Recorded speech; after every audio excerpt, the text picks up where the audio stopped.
আসসালামু আলাইকুম রহমতুল্লাহি ওয়াবারাকাতুহু। সম্মানিত দর্শক, শেখ হাসিনা ভারতে কি করে গেলেন, কিভাবে গেলেন? তো তার এই যে ভারতে যাওয়া, এটি কি পলায়ন নাকি উড্ডয়ন? আপনি যদি এটাকে পলায়ন বলেন, তাহলে কিভাবে পলায়ন? আর যদি উড্ডয়ন বলেন যে তিনি বাংলাদেশ থেকে উড়ে হেলিকপ্টারে করে চলে গেছেন, তাহলে সেই উড্ডয়নটা কিভাবে হলো? এগুলো নিয়ে তর্ক হচ্ছে, বিতর্ক হচ্ছে। নানা কল্প হচ্ছে, নানা কাহিনী রচিত হচ্ছে এবং শেখ হাসিনা আগস্ট মাসের ৫ তারিখে ঠিক যেই সময়টিতে বাংলাদেশের সামরিক বাহিনীর একটি হেলিকপ্টারে করে তার গণভবন থেকে উড়াল দিলেন, তখন তার সঙ্গে পাত্র ছিল, মিত্র ছিল, এসএসএফ এর সদস্যরা ছিল। তারপর সবার সঙ্গে তিনি শুভেচ্ছা বিনিময় করেছেন। আমরা দেখলাম বেশ কয়েকজন কাঁদছেন, বিশেষ করে তার একান্ত যারা কর্মকর্তা ছিলেন তাদের মধ্যে একটা কান্নার রোল, কিন্তু তিনি ছিলেন স্থির, অবিচল। এবং তার বডি ল্যাঙ্গুয়েজ দেখে, আমরা তো ভাষা শুনতে পারিনি, যেটা বডি ল্যাঙ্গুয়েজ দেখে আমরা আন্দাজ করি, তিনি খুব দৃঢ়তার সঙ্গে সবাইকে সান্ত্বনা দেওয়ার চেষ্টা করছিলেন, তোমরা ভয় পেও না, যাচ্ছি এবং আমি আবার আসছি, আপনারা দেখে নেবেন। আর তিনি একেবারে ধীর স্থিরভাবে তার বোনকে নিয়ে নির্বিকার চিত্তে তিনি আস্তে হেলিকপ্টারে উঠে গেলেন। এখন এই যে তার যে গমন, ভারত গমন, এই গমনকে কেন্দ্র করে বাংলাদেশের মধ্যে ইতিমধ্যে অনেক নাটক হয়েছে, অনেক ড্রামা হয়েছে এবং অনেক তোলপাড় হয়েছে। যেমন তার একটি বক্তব্য যে তিনি এই যাওয়ার সময়টিতে কেন বঙ্গভবনে গেলেন না, এবং বঙ্গভবনের অধিকর্তা যিনি রয়েছেন প্রেসিডেন্ট মিস্টার চুপ্পু, তিনি আফসোস করে একজন সাংবাদিককে বললেন যে আমাকে বলেও গেলেন না। আবার বললেন যে তার যে পদত্যাগ পত্র সেটি আমি পাইনি। এটি নিয়ে বলতে গেলে সারা বাংলাদেশে হৈ হুল্লোড় শুরু হলো, বঙ্গভবন ঘেরাও করো, তারপরে চুপ্পু সাহেবকে বের করো। এত বড় সাহস! স্বৈরাচারী হাসিনা সরকারের দোসর হয়ে আমাদের বঙ্গভবনে বসে সে এখনও হাসিনাকে নিয়ে সে চুপিসারে প্ল্যান আঁটছে, আর একটা সেটেল ম্যাটারকে আনসেটেল করছে, তাকে আর সেখানে থাকতে দেয়া হবে না।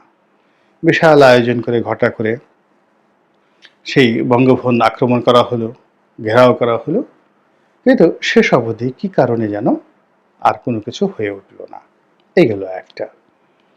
আবার সেনাপ্রধান স্বয়ং একটি কথা বলে ফেললেন, যার ভাবার্থ, এর কারণ হলো সেনাবাহিনী নিয়ে যে কোনো কথা বলতে গেলেই একটু সতর্ক হতে হয়। অনেক আগের থেকে সবাই সতর্ক হোক, এবং এখন আরও বেশি সতর্কের কারণ হলো ঠিক এখন আমাদের যে জবানের স্বাধীনতা, সেই জবানের স্বাধীনতাটা মব জাস্টিস দ্বারা, বিভিন্ন পরিবেশ দ্বারা, পরিস্থিতি দ্বারা অটো নিয়ন্ত্রিত হয়ে যাচ্ছে। ফলে এই স্বাধীনতার জন্য, বাক স্বাধীনতার জন্য, সংবাদপত্রের স্বাধীনতার জন্য, গণমাধ্যমের স্বাধীনতার জন্য যারা শেখ হাসিনার জমানাতে খুব বেশি লম্ফঝম্প করেছেন, এখন কেউ কিছু বলছে না, কিন্তু নিজের থেকে নিজের যে ভলিউমটা সবাই কমিয়ে দিয়েছেন। নিজের থেকে নিজেই একটা সার্কিট ব্রেকার তৈরি করে ফেলেছেন নিজেদের জন্য, আর বুক চাপড়িয়ে চাপড়িয়ে বলছেন এ কি হলো, এমনটি তো হওয়ার কথা ছিল না।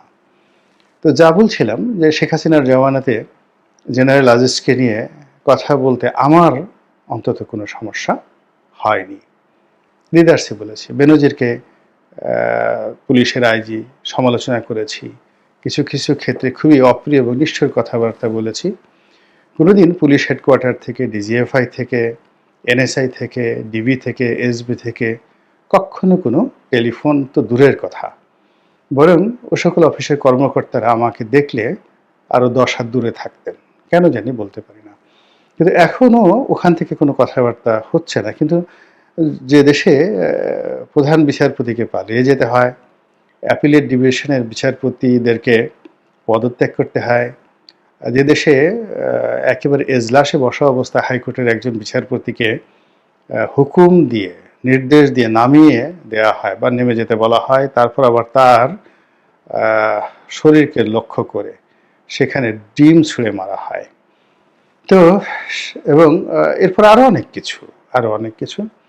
তো সেখানে কথাবার্তা বলতে গেলে তো একটু সতর্ক হতেই হবে, এবং এই কারণে সেনাপ্রধান জেনারেল ওয়াকারুজ্জামানকে নিয়ে কথা বলতে গিয়ে আমি মহান আল্লাহ রবুল আলমীকে স্মরণ করছি, যেন জবানে অসঙ্গতি না আসে। তিনি যেটি বলেছিলেন, আমি যেটা শুনেছি, সেটা হলো তিনি যখন রাজনৈতিক নেতৃবৃন্দের সঙ্গে বৈঠকে ছিলেন ক্যান্টনমেন্টে 5 তারিখে, তো তখন শেখ হাসিনা উড়াল দিয়ে চলে গিয়েছেন, এবং পরবর্তীতে তিনি বলেছেন যে শেখ হাসিনার এই যে চলে যাওয়ার বিষয়টি, হঠাৎ করে তিনি যে ভারতে চলে যাবেন, ব্যক্তিগতভাবে তিনি জানতেন না বা তাকে বলে যাওয়া হয়নি। এই মোটামুটি কাছাকাছি কথা। ভুল হলে, অন্যায় হলে বাবা গো আম্মা গো মাপ চাই। তো যাক, এনিওয়ে, এখন এই গেল বাংলাদেশের ঘটনা। ওদিকে দিল্লিতে যখন শেখ হাসিনা পৌঁছালেন, তাকে কোথায় রাখা হবে, কোথায় রাখা হয়েছে, তিনি কি করছেন, এগুলো নিয়ে দেশের বাইরে বহু সমালোচনা, বহু নাটক, বহু সিনেমা, যা কিছু হচ্ছে। তিনি কি আসামে আছেন, নাকি কলকাতাতে আছেন, নাকি ত্রিপুরাতে আছেন, এই তিনি ত্রিপুরার সীমান্ত অতিক্রম করে কুমিল্লাতে মহাসমাবেশ করবেন, ইত্যাদি বহু রকম কথাবার্তা চলল। এরপরে দেশের পত্রপত্রিকায় বেরোলো তিনি লোদি গার্ডেনে আনন্দ করছেন, ফুর্তি করছেন, গান বাজনা করছেন। আবার কেউ বলল যে না, তিনি চলে যাবেন চেচেনিয়াতে বা রাশিয়ার অন্য কোনো দুর্ভেদ্য এবং দুর্গম অঞ্চলে। কেউ বলছেন যে রাশিয়ার অমুক অঞ্চলে তার অনেক দুর্গ কেনা আছে, জায়গা জমি কেনা আছে, তিনি হয়তো সেখানে গিয়ে থাকবেন। আবার কথা হলো যে তিনি যাকে বলা হয় ইংল্যান্ডে যাবেন। আবার বলা হলো যে না, ইংল্যান্ড তাকে এই মুহূর্তে আশ্রয় দেবে না। তো এই যে কথাবার্তার মধ্যে বাংলাদেশে আরও প্রচারিত হলো যে ভারতের রাজনীতিবিদরা সব একটা হয়ে গিয়েছেন, শেখ হাসিনা কোনো অবস্থায় ভারতে থাকতে পারবেন না, তারা বাংলাদেশের সঙ্গে, ডক্টর ইউনূসের সঙ্গে যে কোনো মূল্যে সম্পর্ক স্থাপন করতে চান। কিন্তু সপ্তাহখানিক পরে এই সকল বক্তব্য চেঞ্জ হয়ে গেল। দেখা গেল যে ভারতের সকল রাজনীতিবিদরা ঐক্যমত্য হয়ে তারা শেখ হাসিনার ভারতের যে অবস্থান, এটিকে সম্মানজনক এবং এটিকে নিরাপত্তামূলক করার জন্য মোদী সরকারকে রীতিমতো চাপ প্রয়োগ করতে থাকলো। দ্বিতীয়ত, তার যে সেখানকার অবস্থান, সেই অবস্থানটিকে ভারত আন্তর্জাতিকভাবে স্বীকার করে নিল এবং তাকে ট্রাভেল পাস দেওয়া হলো, যেন তিনি পৃথিবীর যে কোনো দেশে ভ্রমণ করতে পারেন। এবং তিনি যে সেখানে স্বাধীনভাবে কথা বলতে পারছেন, ভ্রমণ করতে পারছেন, লোকজনের সঙ্গে দেখা সাক্ষাৎ করতে পারছেন, তার কিছু নমুনা আমরা পেলাম যে তিনি যাকে বলা হয় এই টেলিফোন করে আমাদের বাংলাদেশের বিভিন্ন তার যারা নেতাকর্মী রয়েছেন তাদের অনেকের সঙ্গে তিনি কথাবার্তা বলে যে হুমকি দিচ্ছেন, ধামকি দিচ্ছেন, তারপরে যে কৌশল অবলম্বন করছেন, তা আমাদের এখানের অনেকের ঘুম হারাম করে দিচ্ছে।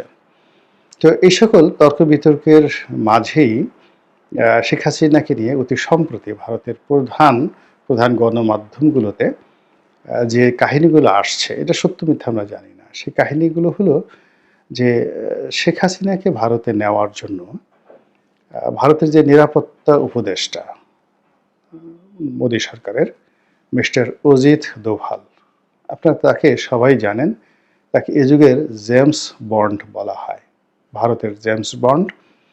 এবং তার যে সফলতা সামরিক ক্ষেত্রে এবং ইনসার্জেন্সিতে, মানে যে কোনো একটা জায়গাতে, যে কোনো একটা দেশে